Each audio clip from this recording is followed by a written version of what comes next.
Hello friends, welcome to get more info YouTube channel.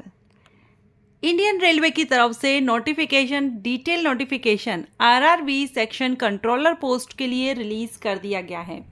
आज से इसके ऑनलाइन एप्लीकेशन स्टार्ट हो चुके हैं, लिंक एक्टिव हो चुकी है। बहुत ही अच्छी अपॉर्चुनिटी है क्योंकि इसके लिए फ्रेशर कैंडिडेट एलिजिबल हैं। कोई भी आपने अपना ग्रेजुएशन किसी भी सब्जेक्ट से किया हुआ हो, कितना भी परसेंटेज हो, परसेंटेज भी मैटर नहीं करेगा। आपने ग्रेजुएशन किया है किसी भी सब्जेक्ट से, कितना भी परसेंटेज हो, अप्लाई कर सकते हैं। और सिलेक्शन प्रोसीजर में सिंगल एग्ज़ाम आपका लिया जाएगा, नो इंटरव्यू। जो कैंडिडेट इंटरव्यू से डरते हैं, इंटरव्यू वाली पोस्ट नहीं ज्वाइन करना चाहते हैं या भर्ती नहीं लेना चाहते हैं, तो उनके लिए इंडियन रेलवे में सेक्शन कंट्रोलर की बहुत ही अच्छी अपॉर्चुनिटी आ चुकी है। तो अभी आप यहाँ पर देख रहे हैं, मैंने नोटिफिकेशन ओपन किया हुआ है। सबसे पहले हम इम्पोर्टेंट डेट्स को कवर कर लेते हैं, उसके बाद हम सारे पॉइंट्स क्लियर करेंगे। तो ऑनलाइन एप्लीकेशन आपके आज से स्टार्ट हो चुके हैं। 15 सितंबर से ऑनलाइन एप्लीकेशन स्टार्ट हो चुके हैं। अप्लाई करने की लास्ट डेट 14 अक्टूबर 2025 है। 1 महीने का समय आपको अप्लाई करने के लिए दिया गया है।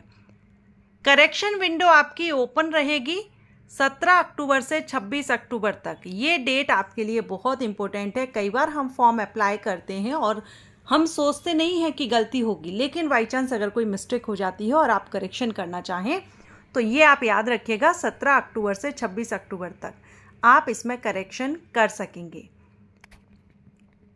बाकी यहाँ पर जो पोस्ट है आपकी सेक्शन कंट्रोलर की पोस्ट है।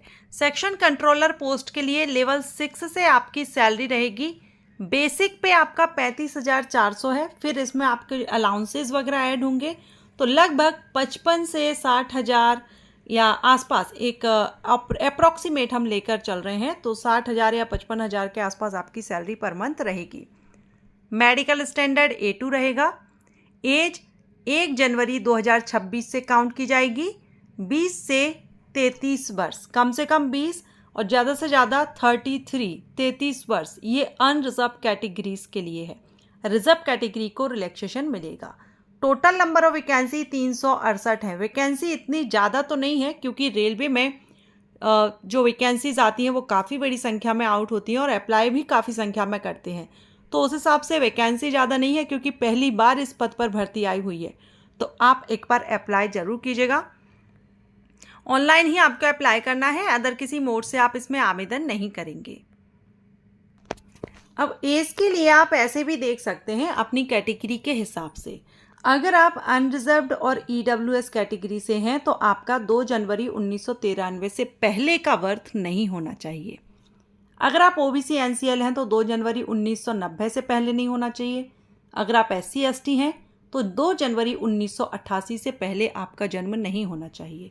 बाकी अपर एज लिमिट के लिए यहाँ मिनिमम एज के लिए 1 जनवरी 2006 रखी गई है, जो कि सभी के लिए इक्वल रहेगी। इसके बाद आप यहाँ पर भी चार्ट देख सकते हैं। एज रिलैक्सेशन मिल जाता है रिजर्व कैटेगरीज के कैंडिडेट को।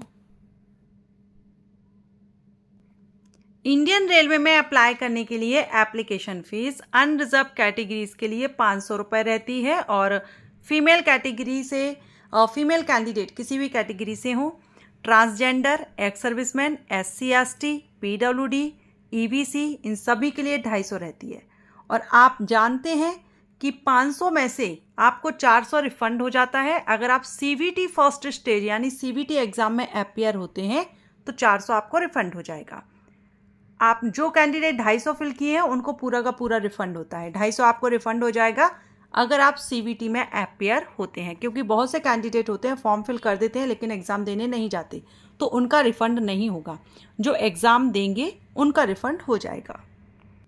सिलेक्शन प्रोसीजर की बात करें तो सबसे पहले होगा आपका रिटन एग्जामिनेशन, जो कि कंप्यूटर बेस्ड होगा, कंप्यूटर पर होगा। इसके बाद होगा CBAT, डॉक्यूमेंट वेरिफिकेशन और मेडिकल एग्जामिनेशन। ये आपके रहेंगे सिलेक्शन प्रोसेस की स्टेजेस। तो सबसे पहले जो रिटन एग्जामिनेशन है वो 120 मार्क्स का टाइमिंग का रहेगा। समय आपको 120 मिनट का दिया जाएगा। 100 प्रश्न पूछे जाएंगे। 1/3 मार्क माइनस किया जाएगा अगर आप गलत आंसर देते हैं। ठीक है। अब इसमें आपके जो सब्जेक्ट्स रहेंगे रिटन एग्जामिनेशन के, ये है एनालिटिकल एंड मैथमेटिकल कैपेबिलिटी, जिसमें आपसे मैथ से क्वेश्चन आएंगे, number system, ratio, proportion and average, profit loss, discount, LCM, HCF, ये सारा। सेकंड, डेटा एनालिसिस इंटरप्रिटेशन से आएगा। लॉजिकल कैपेबिलिटी से, ये पूरा डिटेल सिलेबस आपको नोटिफिकेशन में ही दिया गया है, आप चेकआउट कर सकते हैं। अब जो मैथमेटिक पार्ट है आपका, उससे 60 प्रश्न पूछे जाएंगे। लॉजिकल कैपेबिलिटी से 20, मेंटल रीजनिंग से 20, टोटल 100 क्वेश्चन किए जाएंगे 100 मार्क्स के।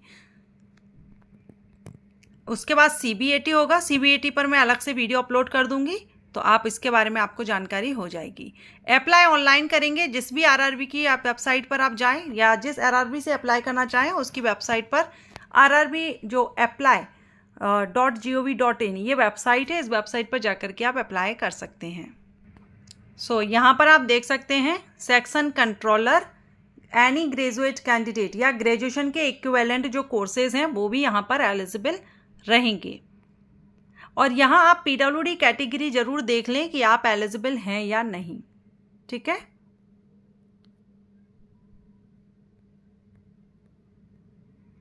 Categories wise and RRBs wise यहाँ पर जोन वाइज वैकेंसी डिटेल दी गई है, कहाँ पर कितनी वैकेंसीज हैं, और टोटल 368 पद हैं जिनके लिए विज्ञापन जारी किया गया है। तो जो भी कैंडिडेट ग्रेजुएट हैं, फ्रेशर्स हैं एंड ऐसी कोई जॉब सर्च कर रहे हैं जिसमें आपको इंटरव्यू ना देना पड़े और अच्छी जॉब आपको मिले और आपको फील्ड वर्क ना करना पड़े, तो ये एक जॉब इंडियन रेलवे में ग्रुप सी की बहुत ही अच्छी है, न्यू पोस्ट है। आप एक बार ट्राई कीजिएगा, अप्लाई कीजिएगा। और इसके जॉब प्रोफाइल से रिलेटेड वीडियो मैंने अपने फर्स्ट चैनल पर अपलोड कर दिया है, तो आप उस चैनल पर जाकर के विजिट कर सकते हैं। Thanks for watching.